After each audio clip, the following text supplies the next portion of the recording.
All right, so welcome to another deep dive with me. And today we are going to be cracking open something really unique, Demon Days Reflection.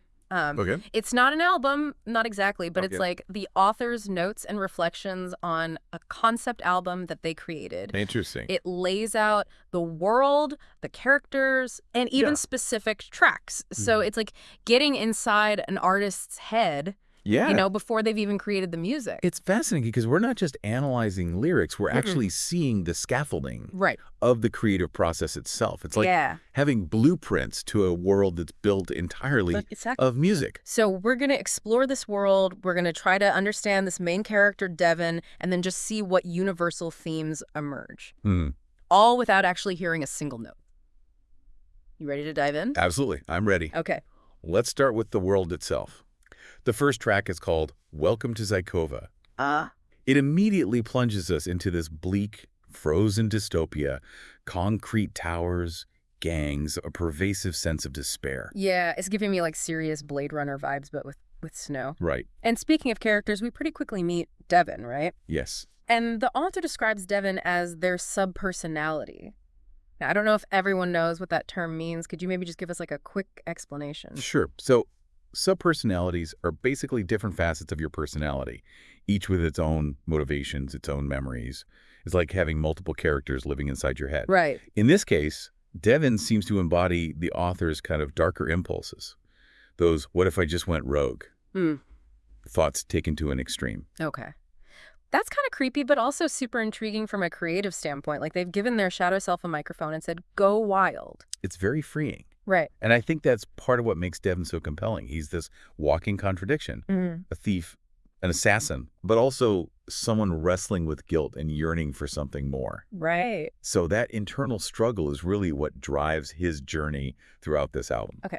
Let's unpack that journey a little bit. So we get like a glimpse of his skills in Phantom Step, which is described as like a jazzy track. Yeah. And it compares his agility as a thief to dancing. So it's almost elegant. That's interesting. Right. Despite the fact that he's like a criminal. Right. Well, it speaks to his duality. Yeah. This idea that darkness can have a certain allure, even a beauty. Yeah. And that's a theme that echoes throughout the whole album, this tension between the light and shadow within him. So then we get hit with like tug of war, and Yeah. this is described as an aggressive rap track where those horns that you mentioned really come into play. Yeah. It's all about like inner conflict, right? Precisely.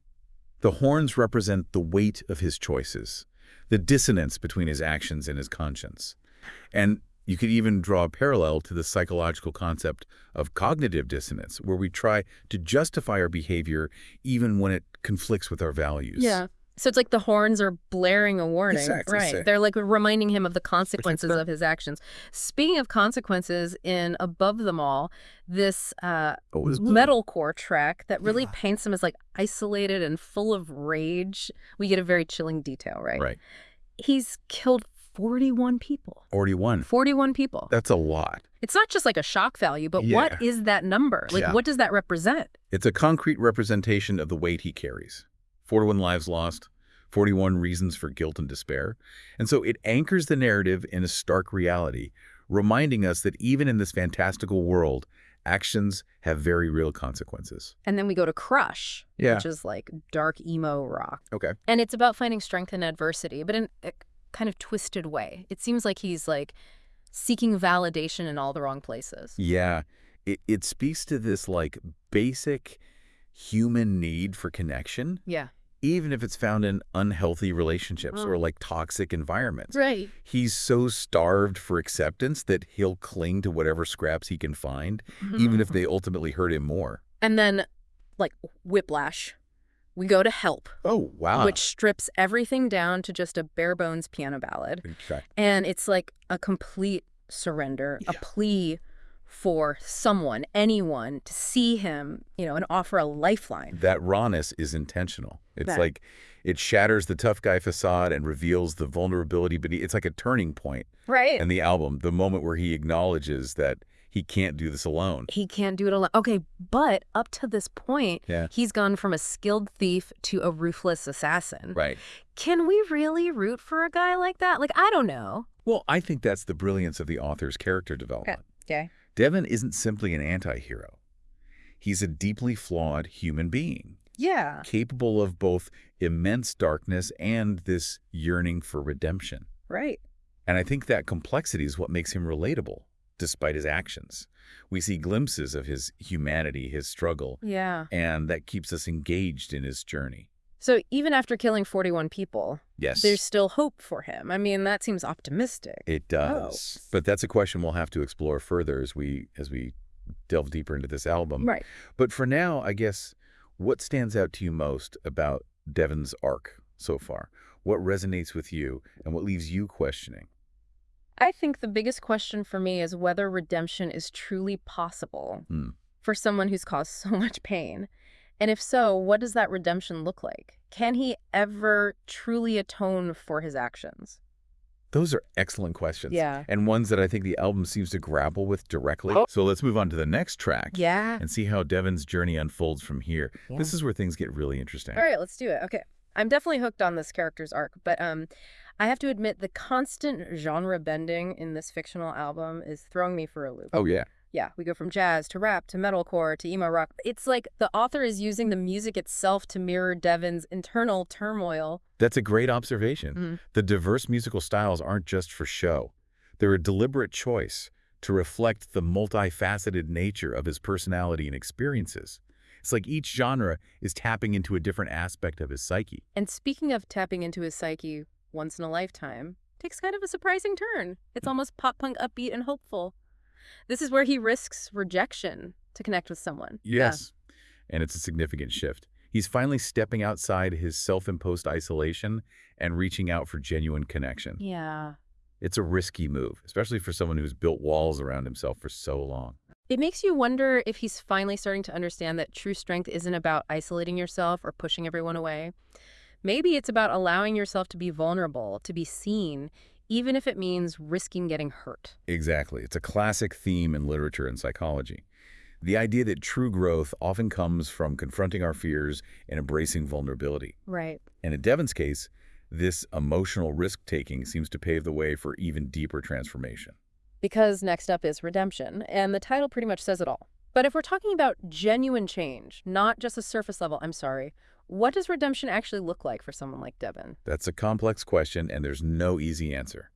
Some might argue that true redemption requires facing justice, taking accountability for his actions in a tangible way. Others might focus on internal transformation, a genuine shift in his values, and a commitment to living differently. So maybe it's not about erasing the past, but about acknowledging the harm he's caused and actively choosing a different path. It's like those horns we talked about earlier, the weight of his guilt.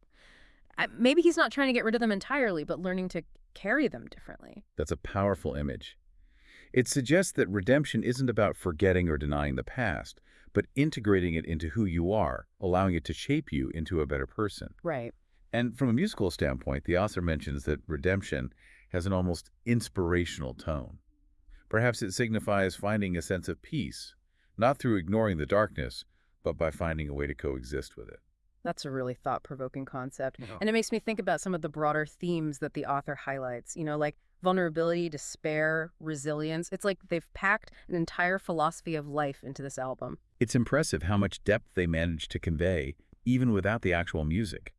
And one of the most powerful themes, I think, is the idea of transformation. Devon's journey isn't just about atoning for his actions. It's about a fundamental shift in his identity, a metamorphosis from who he was to who he's becoming. Right. And that transformation is kind of mirrored in the symbolism throughout the album. We've got the horns, the shadows, the wings. It's like the author is using these images to represent different stages of Devon's internal struggle. Exactly. The horns symbolize the burden of guilt, the shadows represent his darker impulses, and the wings hint at his potential for something better, for rising above his past. These recurring motifs add a layer of depth to the narrative, inviting us to interpret them on a symbolic level. So it's like we're peeling back layers of meaning with each track, uncovering a richer understanding of Devon's internal world.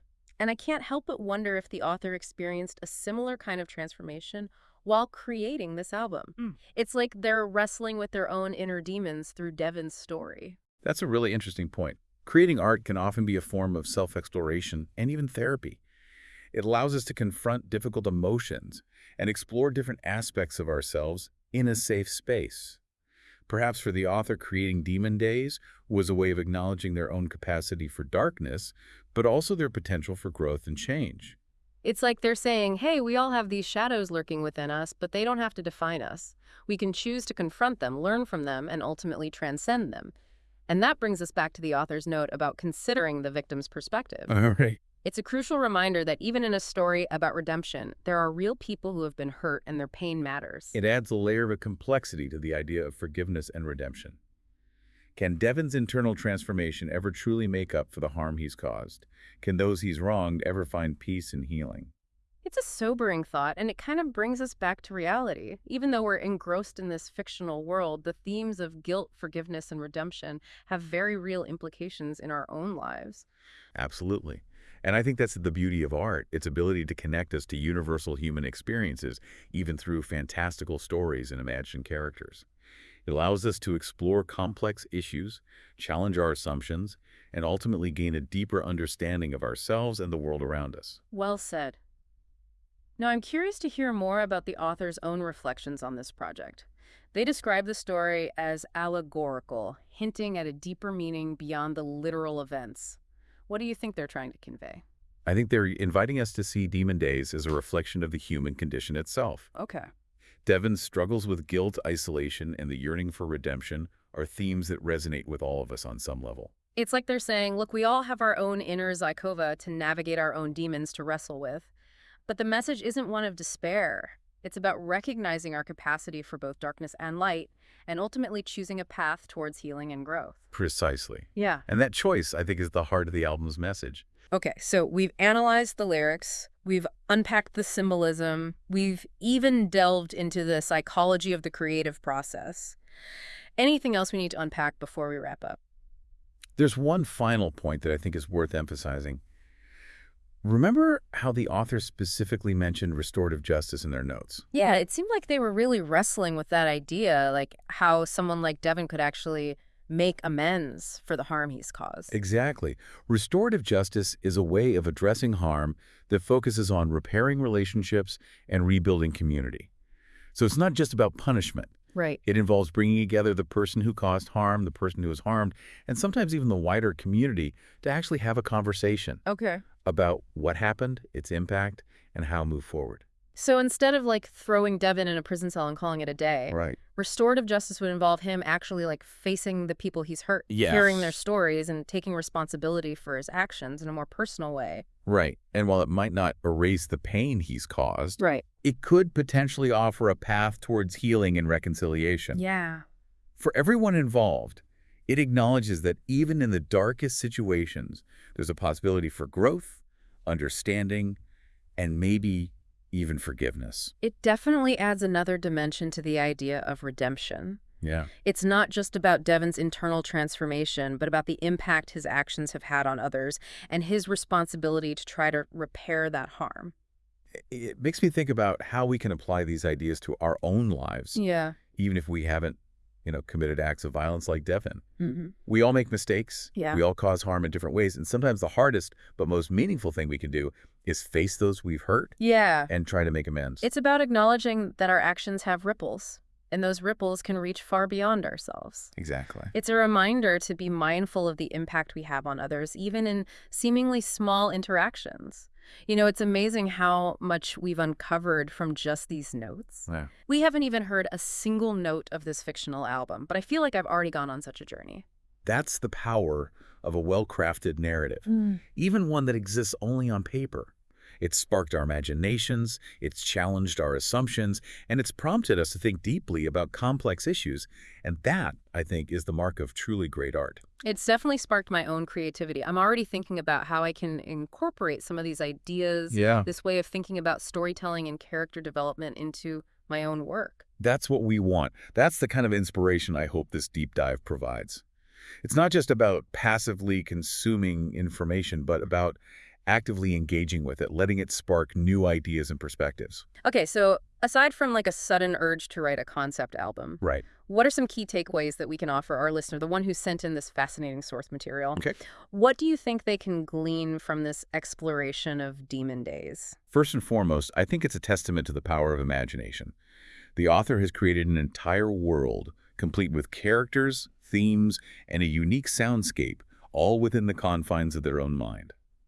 It's a reminder that creativity has no bounds. It's like they've given us a glimpse into a parallel universe, Yeah. one that's both familiar and utterly strange. Yes. And within that universe, they're exploring universal themes that resonate with all of us. Guilt, redemption, the search for meaning, the struggle to connect. And they're doing it in a way that's both thought-provoking and emotionally engaging. Yeah. It's not just an intellectual exercise. It's a story that touches the heart as well as the mind. And I think that's what makes it so compelling. We're drawn to Devon's journey, flawed as he is, because we see glimpses of ourselves in his struggles. Yeah. His yearning for redemption, his battle with inner demons, his search for connection. These are all things that we can relate to on a human level. Exactly. And by exploring those themes through the lens of a fictional character in an imagined world, the author gives us a safe space to confront our own complexities and contradictions. It's like holding up a mirror to ourselves, but with a bit of distortion, a bit of artistic license. It allows us to see things from a different perspective, to gain new insights into our own lives and choices. And I think that's ultimately what the author is inviting us to do, to reflect on our own journeys, our own struggles with darkness and light, and to consider the possibility of transformation and redemption in our own lives.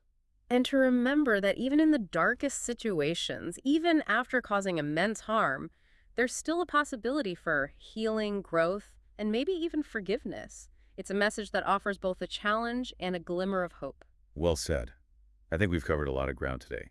For the bleak streets of Zikova to the depths of the human psyche, this deep dive has been an exploration of both the darkness and the light within us all.